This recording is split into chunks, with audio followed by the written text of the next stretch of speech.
Assalamu alaikum students, welcome to Dr. Sin. This is your MD CAT Yaqeen Batch 2025. आज हमारा newly inducted chapter homeostasis का दूसरा lecture है and in this lecture we will cover two topics. आज हम दो topics cover करेंगे। First lecture के अंदर हमने इंट्रोडक्शन टू होमियोस्टेसिस किया था। मैंने आपको किडनी का जर्नल इनर और आउटर स्ट्रक्चर पढ़ाया था और छोटे छोटे चंद एक हमने और टॉपिक्स टच किए थे। जो टॉपिक्स हमने आज टच करने हैं दैट इज एक्सक्रीटरी प्रोडक्ट्स।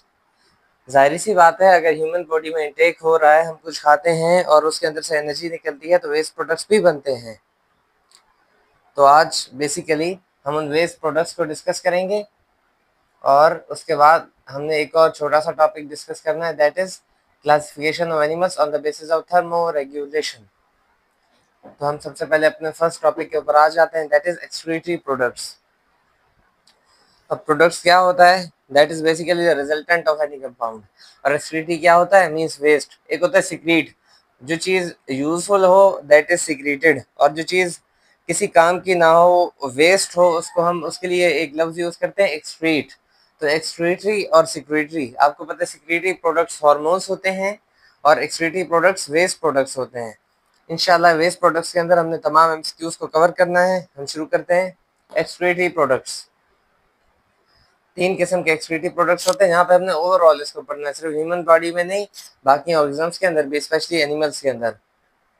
आपके पास अमोनिया है, यूरिया है और यूरिक एसिड है। ये तीन एक्सक्रीटरी प्रोडक्ट्स होते हैं। जो आपके पास सबसे पहला और सबसे कॉमन वेस्ट प्रोडक्ट है दैट इज अमोनिया। एक्वेटिक मैंने क्यों लिखा है? बिकॉज अमोनिया वो ऑर्गेनिज्म सिक्रीट करते हैं जो कि एक्वेटिक, जो पानी में रहते हैं, जैसे मछलियां वगैरह हो गई, या जो भी एक्वेटिक ऑर्गेनिजम्स होते हैं फ्रेश वाटर में, स्पेशली सॉल्टी वाटर में, यानी सी में, रिवर में, तो वो अमोनिया सिक्रीट करते हैं। Ammonia is NH3, simple. ये अमोनिया है, एक्वेटिक है, ठीक है। अमोनिया की चंड प्रॉपर्टीज अब देखें। दिस इज एन एमटीकैट लेक्चर। हमें आपको वो चीजें पढ़ानी है जो आपको एज एन एमसीक्यू पूछी जाए। इस बोर्ड के ऊपर वो सारी चीजें नोटेड हैं जो इस टॉपिक में से एज एन एमसीक्यू आ सकती हैं। तो अपनी कान, आंखें और दिमाग सब खोलें और सुने। अगर आपसे एमसीक्यू पूछता है, पहला MCQ, which of the following excretory products is most toxic? आपको option number 1, option number 2, option number 3 और चौथा ऑप्शन है नन। आप क्या करेंगे? ये क्या लिखा हुआ है? Highly toxic. Ammonia is highly toxic. क्यों? जहरीला क्यों है? क्यों टॉक्सिक है? क्यों लीथल है? Raises pH of body fluids. Blood का पीएच कितना होता है? 7.4। आगे पीछे हो जाए तो कितने ज्यादा मसले हो सकते हैं। तो raises pH of body fluids. Body का पीएच रेज नहीं होना चाहिए। Blood is also a body fluid. Urine का बॉडी फ्लूइड, यूरिन का पीएच अगर रेज हो जाए उसे यूटीआई हो जाता है, यूरिनरी ट्रेट इन्फेक्शन। तो बॉडी फ्लूइड्स का पीएच रेज नहीं होना चाहिए, इसलिए अमोनिया इज हाईली टॉक्सिक। पहला एमसीक्यू आपका इस टॉपिक में से जो आ सकता है, हाईली टॉक्सिक कौन सा है? अमोनिया। ठीक हो गया। दूसरा, 1 gram of ammonia requires 500 ml of water to dilute it to non toxic level. अब आपको पता है कि जैसे एक एसिड हो और वो डेंजरस हो तो हम उसकी डाइल्यूशन करते हैं, यानी उसमें पानी डालते हैं। उसको समझे, एक चीज होती है ना गाढ़ी, थिक, एक चीज होती है थिन, तो हम उसको थिन करते जाते हैं, डाइल्यूट करते जाते हैं, ताकि जो उसका टॉक्सिक इफेक्ट है, उसकी टॉक्सिटी है, उसकी लीथलिटी है, वो खत्म होती जाए। तो इसी तरह अगर आपने अमोनिया को लेस लीथल बनाना है, लेस टॉक्सिक बनाना है, तो आप उसमें पानी डालेंगे। कितना? अब एक रेंज है उसकी। 1 ग्राम ऑफ अमोनिया अगर आपने लिया है और आप चाहते हैं कि वो लेस टॉक्सिक उसको बनाया जाए, तो आप उसमें आधा किलो पानी डालेंगे। 0.5 kg, साइंटिफिक जबान में 500 ml ऑफ वाटर। ठीक हो गया। ये आपका दूसरा एमसीक्यू है। गिनते जाएं कितने एमसीक्यू निकलते हैं इस टॉपिक में से। ये आपके पास रेंज है, ये आपने याद करनी है, ये भी पेपर में आ सकती है। कितनी है? 500 ml ऑफ वाटर अमोनिया के लिए, ये आपने याद करनी है। ठीक हो गया। ये आपके अमोनिया के इंपॉर्टेंट पॉइंट्स है। अमोनिया कौन से, और जो ऑर्गेनिजम्स अमोनिया एक्सक्रीट करते हैं एज अ वेस्ट प्रोडक्ट, उनको कहते हैं अमोनियोटैलिक। ये आपका चौथा एमसीक्यू, अमोनियोटैलिक। और मोस्टली मरीन ऑर्गेनिजम्स यानी सी ऑर्गेनिजम्स, जो समुद्र में रहने वाले जानदार होते हैं, समुद्री जानवर, वो अमोनिया सिक्रीट करते हैं। और ऐसे ऑर्गेनिजम्स जो अमोनिया सिक्रीट करें उन्हें हम बोलते हैं अमोनियोटैलिक। आपके 6 एमसीक्यू अमोनिया में से। दिमाग खोल के सुने। अब हम आ जाते हैं यूरिया के ऊपर। ये आपका अमोनिया कवर हो गया, एक दफा रिवीजन करवा देता हूँ। सबसे ज्यादा हाईली टॉक्सिक कौन सा है? अमोनिया। अमोनिया का फार्मूला क्या होता है? NH3 होता है। क्यों टॉक्सिक है अमोनिया? क्यों टॉक्सिक है? Raises pH of body fluids. For example blood का पीएच 7.4, यूरिन का पीएच बढ़ा सकता है, इसको डाइल्यूट करना है, क्या डालेंगे, पानी डालेंगे, कितना, आधा किलो, 0.5 kg। ml में कितना होता है, 500 ml। अगर यूरिन का पीएच अमोनिया की वजह से ज्यादा हो जाए तो उसकी वजह से क्या होता है, यूटीआई होता है, यूरिनरी ट्रेट इन्फेक्शन। पूरा का पूरा यूरिनरी ट्रेट आपने पढ़ना है। अभी नेक्स्ट लेक्चर में हम यूरिन फॉर्मेशन भी पढ़ेंगे, वो भी आपके पीएमडीसी के सिलेबस के अकॉर्डिंग सिलेबस का हिस्सा है। हम आ जाते हैं अब नेक्स्ट पे, यूरिया। ठीक हो गया, यूरिया अमोनिया हमने कवर कर दी, this is been covered. Now urea. अब यूरिया क्या है, कौन से ऑर्गेनिज्म सिक्रेट करते हैं जिनके पास जरा कम फ्रेश वाटर है, स्पेशली आपके पास रेप्टाइल्स और एम्फीबियंस यूरिया सिक्रेट करते हैं, बिकॉज वो कभी पानी में होते हैं, कभी ड्राई लैंड पे होते हैं, फिर कभी पानी में होते हैं, फिर वापस ड्राई लैंड पे आ जाते हैं। तो कभी फ्रेश वाटर की अवेलेबिलिटी होती है, कभी नहीं होती, तो वो क्या सिक्रेट करते हैं, urea, UREA, less fresh water available. और सारे के सारे टेरेस्ट्रियल लैंड एनिमल्स, ह्यूमंस भी यूरिया सिक्रीट करते हैं, ये इंपॉर्टेंट है। Most common excretory product is also urea. Humans का सिक्रीट करते हैं यूरिया, ये आपके एमसीक्यू है, इसमें से पूछा जा सकता है कि विच of the following excretory products is secreted by humans. ये मैंने यहाँ पे लिख दिया है स्पेसिफिकली, यूरिया, क्रेटिनिन और एक्सेट्रा, बाकी प्रोडक्ट्स भी होते हैं। तो एमडी कैट में आपको किस तरह कंफ्यूज किया जाता है, वो बोलेगा which of the following excretory products are secreted by humans.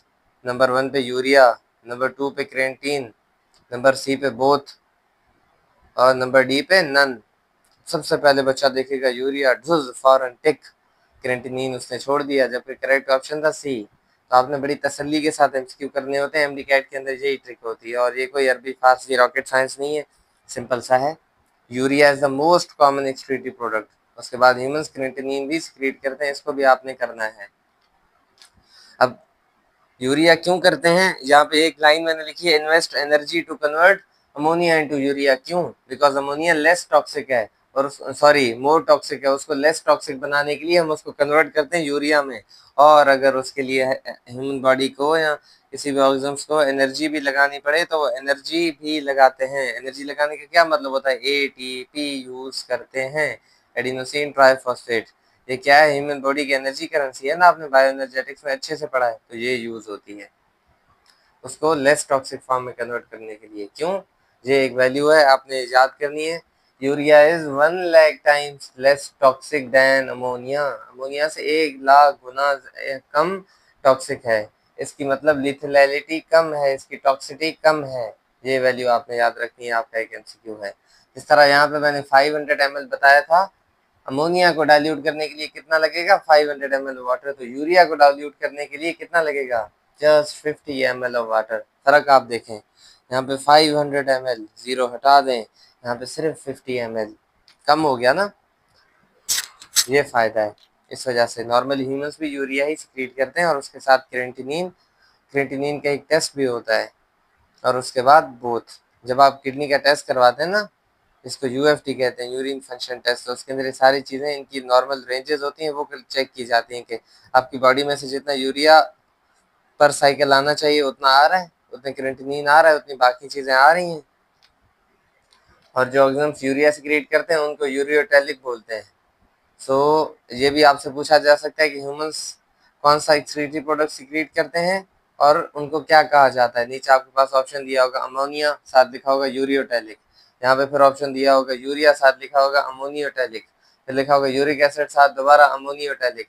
फिर लिखा होगा यूरियोटैलिक, साथ आपके पास लिखा होगा uricotelic.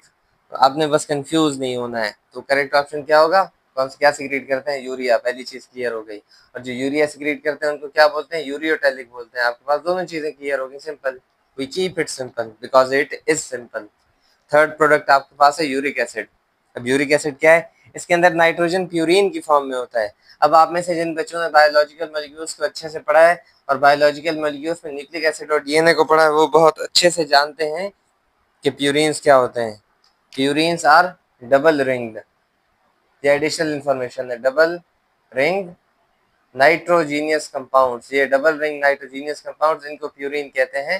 This is general knowledge, आप कह लें, आपको हेल्प करती है। इनकी फॉर्म में अगर इधर नाइट्रोजन लगा हुआ है ऐसे इस तरह से, तो इसको प्यूरिन बोलते हैं। और इसको डाइल्यूट करने के लिए सिर्फ 1 ml ऑफ वाटर चाहिए होता है। और जो टेरेस्ट्रियल इनवर्टिब्रेट्स होते हैं, जैसे आपके पास काफी ऑर्गेनिज्म्स हैं टेरेस्ट्रियल इनवर्टिब्रेट्स, और आपके पास एग लेइंग वर्टिब्रेट, ठीक हो गया, ये दो हैं आपके पास, कोला KOAL है, एग लेइंग वर्टिब्रेट की एग्जांपल है ना। बैट आपके पास एग लेइंग, चमगादड़ ये भी आपके पास एग लेइंग वर्टिब्रेट की एग्जांपल है। ये क्या सीक्रेट करते हैं? Uric acid. टेरेस्ट्रियल इनवर्टिब्रेट्स कौन से होते हैं? वो जानदार जिनकी रीढ़ की हड्डी तो ना हो मगर वो जमीन पे रहते हों, इनको टेरेस्ट्रियल इनवर्टिब्रेट्स कहते हैं। ठीक हो गया। जैसे कि आपके पास स्नेल, टेरेस्ट्रियल इनवर्टिब्रेट की एग्जांपल स्नेल। ये आपके पास आ गया। कितना चाहिए अब इसके लिए? यूरिक एसिड के लिए कितना चाहिए डाइल्यूट करने के लिए? 1 ml। यूरिया के लिए कितना चाहिए? 50 ml। रिपीट करें मेरे साथ, यूरिक एसिड के लिए 1 ml, यूरिया के लिए 50 ml, अमोनिया के लिए 500 ml। क्यों? To dilute it to non toxic level, ताकि वो जहरीले ना हो, ह्यूमन बॉडी को नुकसान ना दें। ह्यूमन बॉडी के अंदर कौन से टॉपिक्स होते हैं, मतलब कौन से होते हैं एक्सक्रीटरी प्रोडक्ट? सबसे पहले यूरिया, उसके बाद क्रिएटिनिन, और उसके बाद आपके पास है एक्सेट्रा। बाकी भी तो वेस्ट प्रोडक्ट्स हैं ना, तो वो भी यूज होते हैं। और सॉल्ट NaCl भी एक्स्ट्रा हो सकता है। जो भी एक्स्ट्रा चीजें होती हैं वो किडनी रिमूव कर देती है। ये चीजें अब आपको डिटेल के अंदर पढ़ाएंगे कि यूरिन फॉर्मेशन कैसे होती है, यूरिया और ये सब कुछ रिमूव कैसे होता है। किडनी का फंक्शनल यूनिट मैंने आपको लास्ट लेक्चर में बताया था। रिकॉल इट विद मी, क्या था याद करें? Nephron, NEPHRON। Nephron is a functional unit of kidney. Next lecture में हम यूरिन फॉर्मेशन पढ़ेंगे, काफी बड़ा टॉपिक है और वो आपका PMDC के सिलेबस में इंक्लूडेड है 2025 में, तो हमने वो भी करना है। So this was the topic. एक छोटे टॉपिक है बेसिकली दो आपके। पहला ये है excretory products, the second is classification of animals on the basis of thermoregulation. ये दो टॉपिक्स कवर करके हम यूरिन के ऊपर जाएंगे और उसके अंदर हम एक इम्पॉर्टेंट चीज डिस्कस करेंगे।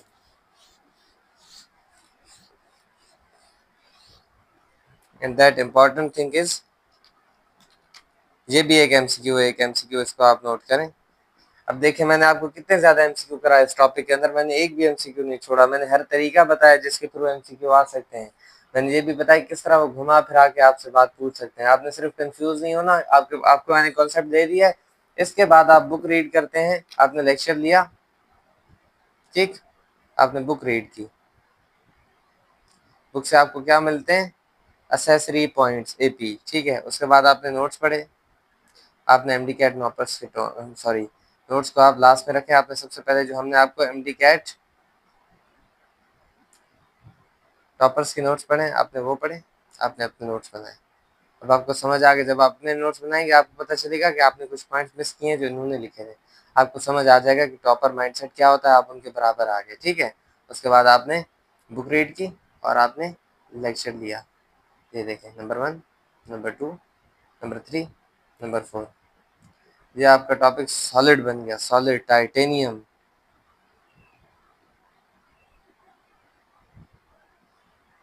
टाइटेनियम बन गया आपका ये टॉपिक, बिल्कुल जिसको बोलते हैं ना कि क्लस्टर क्लैड आयरन। तो बिल्कुल समझिए आपका टॉपिक सॉलिड हो गया, कोई इसको आगे मार्क नहीं दे सकता, चाहे कितना भी PMDC वाले घुमा लें टॉपिक को, फिर आप कंफ्यूज नहीं होंगे।